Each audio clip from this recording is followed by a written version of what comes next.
going down. Slovenia's biggest tourist attraction is also the most visited show cave in Europe. Last year, more than 500,000 people visited the Postojna cave. Since it opened to the public in 1818, it's received more than 30 million visitors. Ironically, numbers peaked just before Slovenia gained its independence 15 years ago, when more than 1 million people came to see the cave and its most famous inhabitant, the blind amphibian Proteus. The next step will be a museum of the so-called karst limestone scenery to lift numbers even further.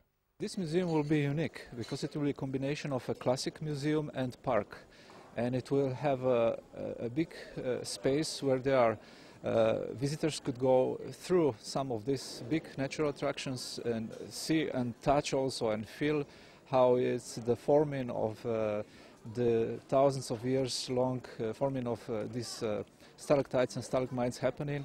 And it will be interesting also for scientists, for more serious researchers, as well as wider public. Slovenia has made a big effort to re-establish its place in the European family, and in 2008 it will become the first of the new member states to take on the presidency of the Union. Even before then, it will be the first to adopt the euro as early as next year, despite claims from some quarters that the move will limit economic independence. Many times we hear this, no, we are giving away our monetary policy, but in a globalized world, the space for creativity in the area of monetary policy has been dramatically reduced, and we are not giving away anything. We are going to be part of the shaping of a common monetary policy, and that is also a crucial aspect of it all. Laying down a brighter future. Here, fibre optic cables are being laid that will soon make the small town of Kranja the most connected in Europe. It's part of a nationwide plan. The company, T2, had to fight off resistance from the state telephone company and its supporters to establish a place in the market from which to provide high-tech communications and entertainment services. When Slovenia joined the EU, it meant European regulations replaced national ones, and the firm blossomed. Just take, for example, high-definition television, which I think will be rolling out in a matter of weeks or months commercially. Then we're doing all sorts of things on telephony and also in internet access. Well, basically you get more bandwidth for a lower price. It's not the only way in which Slovenia has developed an innovative economy. These microlight aircraft have found an almost unique niche in the marketplace and are now exported worldwide. Yeah, we are exporting more than 60% out of Europe. Our main markets are South America, South Africa, Australia. Now we start to sell a lot also for the National Aero Club in India. We are opening East markets. We have already the aircraft in Japan, in Thailand, in Taiwan. So more than nearly 40 countries we are selling at the moment. The tiny pipistrelle planes are popular with, among others, Slovenia's first democratically elected Prime Minister, who signed the country's Declaration of Independence and is now one of its representatives at the European Parliament. From up here, Slovenia's more distant past is visible.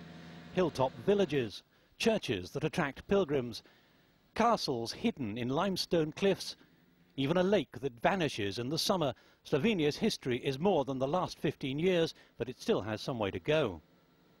Of course, some areas are still in transition, I would say, but I think that we have ground to celebrate.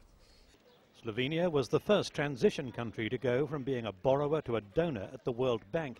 Its people have the highest income per head of the new EU members.